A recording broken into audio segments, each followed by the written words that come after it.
नमस्कार दोस्तों, हमारे इस चैनल पर आप लोग को स्वागत है। आईआईटी की तैयारी कैसे करें, एक लंबा और विस्तार पूर्वक मार्गदर्शन इस वीडियो में आप लोग को बताने वाला हूं।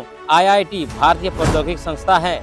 में प्रवेश पाना हर विज्ञान छात्र सपना होता है। इसके लिए आईआईटी जेईई मेन एडवांस कहा जाता है। जेईई मेन एडवांस की परीक्षा देनी होती है, जो देश की सबसे कठिन परीक्षाओं में से एक मानी जाती है। यदि आप आईआईटी की तैयारी करना शुरू करना चाहते हैं तो आपकी एक समर्पण योजना और सही मार्गदर्शन और लगातार मेहनत की आवश्यकता होगी। पीछे हम विस्तार से बताएंगे कि आईआईटी की तैयारी कैसे किया जा सकता है और आईआईटी में कितना समय लगता है, कौन कौन से सब्जेक्ट होते हैं।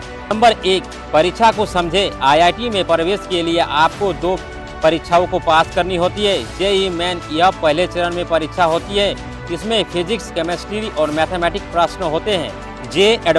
जे मेंस पास करने के बाद चयनित छात्र को जे एडवांस में बैठ सकते हैं, जो आईआईटी में प्रवेश के लिए आवश्यक है। नंबर 2, तैयारी की सही उम्र और समय। तैयारी कक्षा 9 से 10 से ही शुरू कर सकते हो ताकि बेस मजबूत हो। ज्यादातर छात्र कक्षा 11 से पूरी तैयारी कर सकते हैं। अगर आप 12वीं पास कर चुके हैं तो एक ड्रॉप लेकर आप भी 1 साल की तैयारी कर सकते हो। सबसे पहले आपको एक बात को ध्यान देना जरूरी है। नंबर 3, सही स्टडी प्लान बनाएं। सिलेबस को पूरी तरह से जानकारी करें।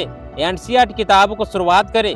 फिजिक्स, केमिस्ट्री और मैथ तीनों विषयों गहराई से अध्ययन करें। जेईई मेंस का सिलेबस 11वीं और 12वीं में किताबों को आधारित होता है और उससे मैक्सिमम प्रश्न पूछे जाते हैं। सबसे पहले टाइम टेबल बनाएं और हर विषय को समझ दें। कठिन टॉपिक के समय ज्यादा समय रखें और साप्ताहिक हर दिन में रिवीजन करते रहिए और लिखने का अभ्यास करते रहिए। पिछले 10 वर्ष के प्रश्न पत्र को हल कर आप अनुभव पता कर सकते हैं। नंबर 4, अध्ययन सामग्री, स्टडी मटेरियल। आईआईटी की तैयारी करने के लिए आपको स्टडी मटेरियल की जानकारी अवश्य होना जरूरी है। सबसे पहले सिलेबस को जानकारी होना जरूरी है। कौन कौन से सब्जेक्ट होते हैं। Physics Verma, DC Pandit, chemistry NCERT, OP Tandon, marathon and beyond origin, math RD Sharma, सीजन आर्यन सीरीज ऑनलाइन सोर्स है। यूट्यूब चैनल एग्जाम अखबार के साथ आप जुड़ सकते हैं। फिजिक्स वाला जैसे चैनलों से आप पढ़ सकते हो और आसानी से आईआईटी एग्जाम को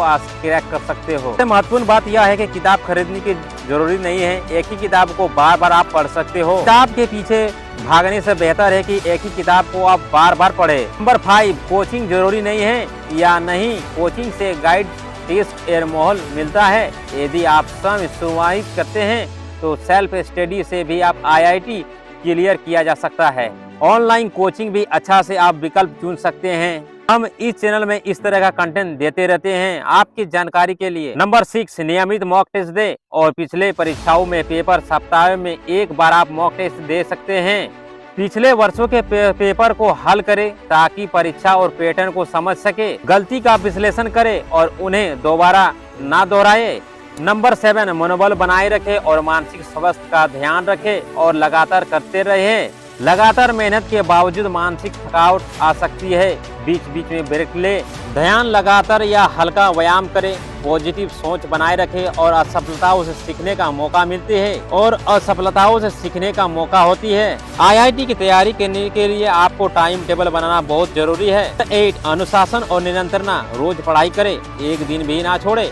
कठिन आने वाली हर ना माने। खुद को मोटिवेट करते रहिए और सपनों को याद रखें। आप जिस सपनों को साकार कर रहे हैं उसे हासिल करना बहुत जरूरी है। मोटिवेट रहे और मोटिवेशन वीडियो देखते रहे।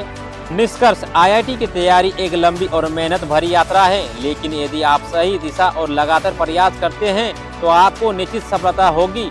सही योजना और समय प्रबंध, आत्मविश्वास और कड़ी मेहनत की आपकी सबसे बड़ी ताकत होती है। अगर चाहो तो एक स्टडी के शेड्यूल और साप्ताहिक योजना भी आप बना सकता हो। अब बताओ, चाहे क्या आईआईटी की तैयारी एक यात्रा है जिससे लगन और परिश्रम और निरंतर आवश्यकता होती है। अगर आप चाहे तो अनुशासन से चलेंगे तो आप लक्ष्य को फोकस बनाए रखें और तो सफलता जरूर मिलेगी। अगर आप चाहे तो आपके लिए एक टाइम टेबल और विषयवार अध्ययन योजना भी बना सकता हूँ। आप बता सकते हैं कि आपको क्या क्या मदद चाहिए और बताइए कैसे मदद कर सकता हूं। तो दोस्तों, हमारे इस चैनल के साथ जुड़े रहें क्योंकि मैं इस चैनल में इस तरह का कंटेंट देता रहता हूं। भविष्य में कुछ सीखने के लिए मोटिवेट रहिए और करते रहिए। और हार ना माने जब तक ना हो।